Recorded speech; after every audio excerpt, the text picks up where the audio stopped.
Christopher DiMaio. It's an absolute pleasure to have you here to speak today. Tell me what in the world you do here at Catholic Health. Well, thank you for having me. It's an honor to be part of this program. First and foremost, I'm a physician here. I'm a gastroenterologist.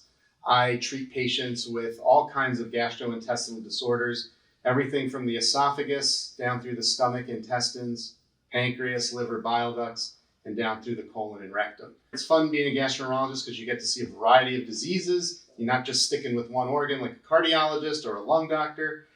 So that's basically what I do. Should I take offense on the lung doctor? No, I'm just teasing.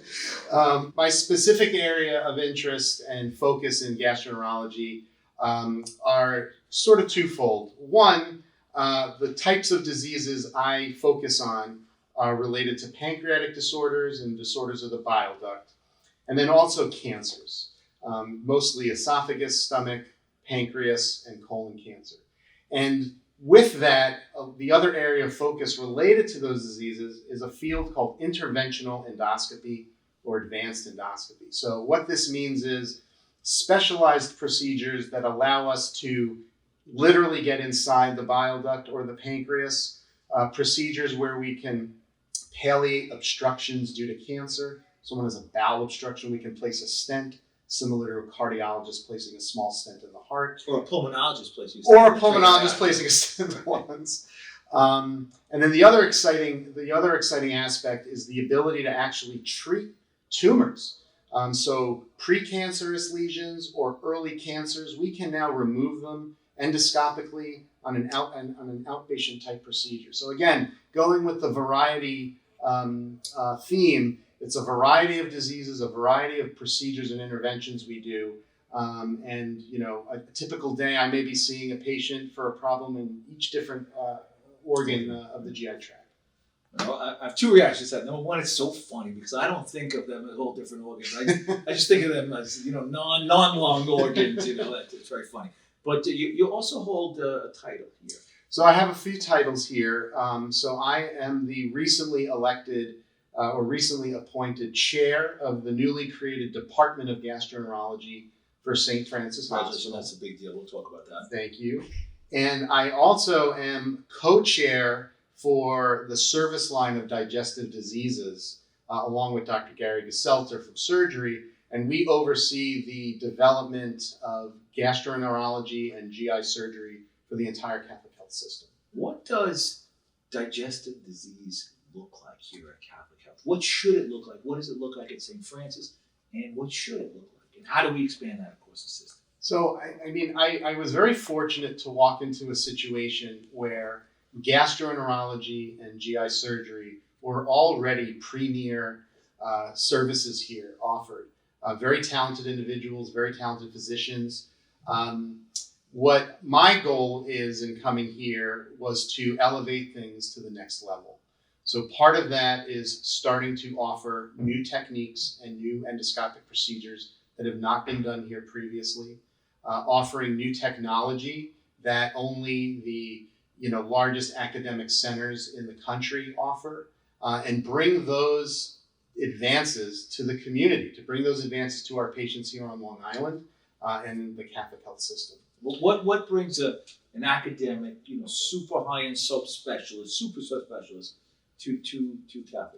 It's a great question, and it's an interesting journey. So my background is in academia. I was my most recent position was as a professor of medicine and director of interventional endoscopy for Mount Sinai Hospital and the Mount Sinai Health System. And that was really my dream position. And I held that position for about 11 years.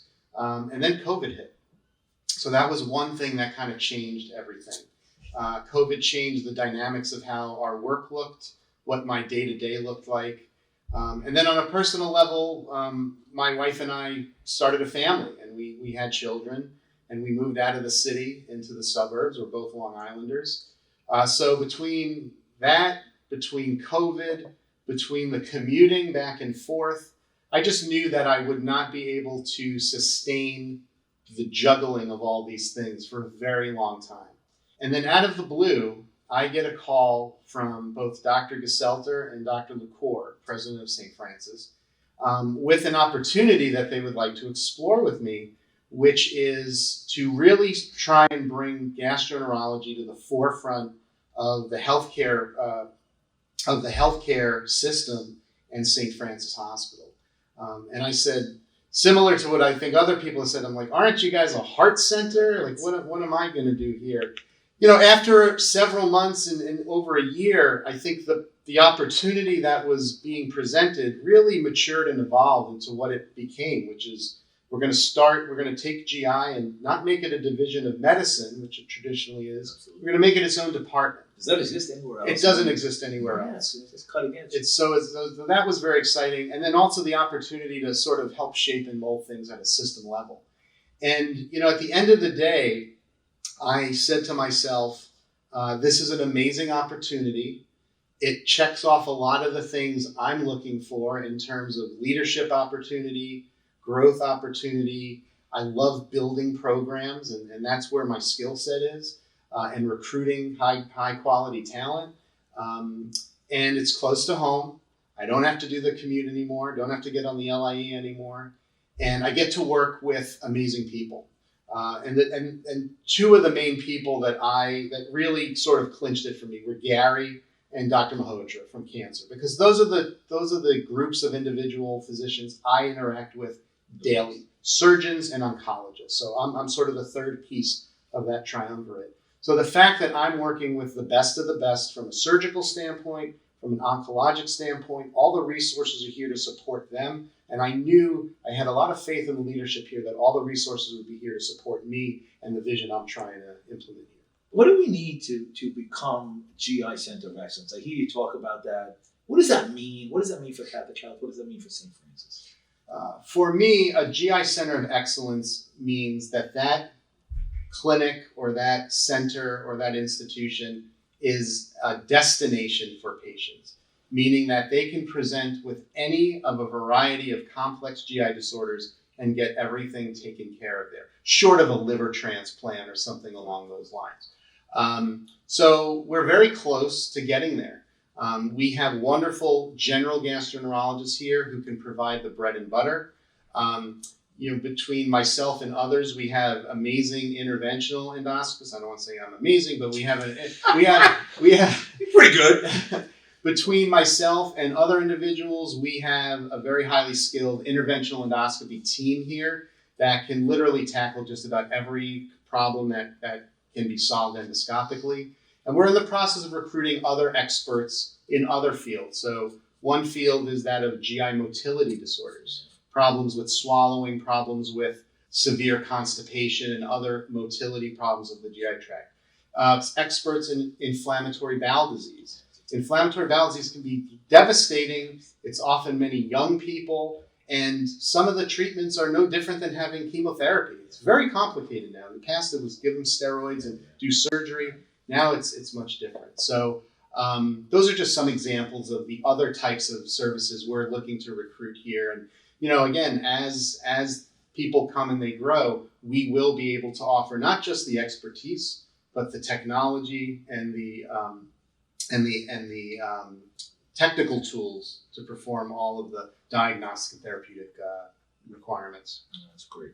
So, you sound extremely busy, and you're doing some incredible work here. But you must do something to relax inside. I'll share with the audience that our kids go to the same swim class. Yes. So I get to see you relax, not in the fancy suit. Yeah. But what does downtime look like for you? Is it hitting the gym at 6 a.m.? Is it? We recently heard about somebody who likes to go to national parks. How do you clear your mind? So, with two little kids at home, there's no such thing as downtime. Maybe I get an hour or two at night. So I'm a big sports fan. I root for the worst teams in New York. I am a huge diehard Mets fan and Jets fan. It's very hard. Tough year for the Jets. But despite all of that, I still live and die with every game for those teams. So that's an easy way to unwind. Every minute of the day is working towards how can I get home as quickly as possible to spend time with my family. So my wife, my two kids, that time is so precious and I look forward to it so much. That is, really the way I unwind. And again, sometimes that can be more stressful than being at work, running around after some rascals. You bring a family. Certainly St. Francis and Catholic Health is a bit of a family affair for you. Just share with everybody, if they don't know, that when they say DiMaio around here, I'm not sure Chris DiMaio is who they think about. I am definitely not the first DiMaio that they think about. So my oldest brother, Frank DiMaio, is a fantastic and renowned orthopedic surgeon who has been here for a very long time. I can't recall quite how many years, but he's been here a very long time. I think he knows everybody on Long Island, and I think everybody knows him.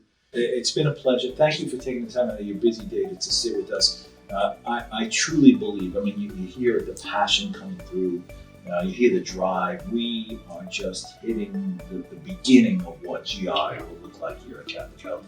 Thank you so much. It's a pleasure. Thank you very much, Nice as to see you. always. Yes.